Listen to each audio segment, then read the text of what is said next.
Well, let's switch gears here.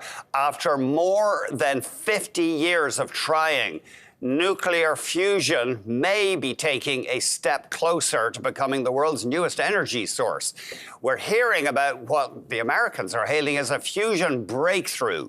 We're joined by Julio Friedmann, a Deputy Assistant Energy Secretary under President Obama and Chief Scientist at Carbon Direct in New York. Thank you very much indeed for joining us. It's a pleasure to be here. Thank you. Could you briefly summarize the announcement that's been made on fusion?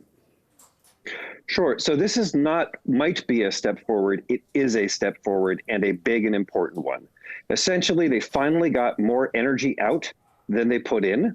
That means it can be a viable energy source. We are still a long way from a commercial reactor. This is as different as lighting a match is from an internal combustion engine. But in point of fact, it is the necessary first step for fusion to be a viable energy supply. So marginally more energy was extracted from the process than was put in? They got basically a 50% yield. So they put in 2 megajoules, they got out 3.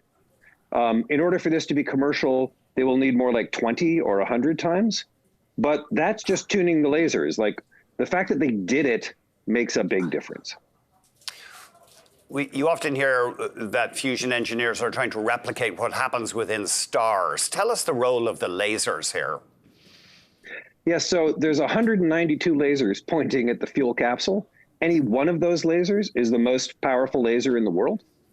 And they basically take 300 megajoules from the wall, turn it into laser energy that fires on these capsules. That creates X-rays. Those X-rays heat the fuel to 3 million degrees and many millions of atmospheres of pressure. And that heat and pressure is what drives the fusion reaction. You touched on this, and thank you very much indeed for giving us this time, that it's still a long way from commercial reality. I mean, from what I'm seeing, it's going to take at least a decade before we get a power plant based on this thing, at least. Correct. This means that its role in climate change is not obvious. It may not contribute in the near term to climate change solutions, but good Lord, we just need huge amounts of low carbon energy any way we can get them. And we will need that after 2050. This is not the end of time. So 2030, 2040, doesn't matter when we have a working reactor. I will welcome it very happily. Is this just magical thinking, though, and even a distraction from the real need, for example, to leave fossil fuels on the ground? Because, I don't know, I think they thought up in the 40s, oh, maybe we could build a fusion reactor. It hasn't delivered. Yeah, I disagree with that statement. To tackle climate change, we need to grow everything incredibly quickly. We need to grow renewables. We need to grow EVs. We need to have massive efficiency gains. We need clean hydrogen and other clean fuels. We need carbon capture. We need fission. Now we have an extra thing we can do.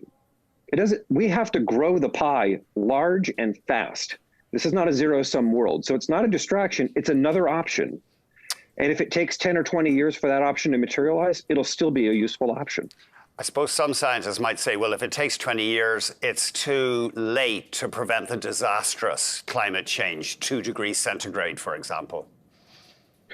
There's a lot of assumptions baked into that statement. I don't know if it's true.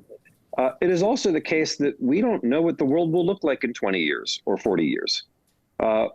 This is potentially a spacecraft engine. This is potentially a way to power pulling CO2 out of the air and oceans and restoring climate.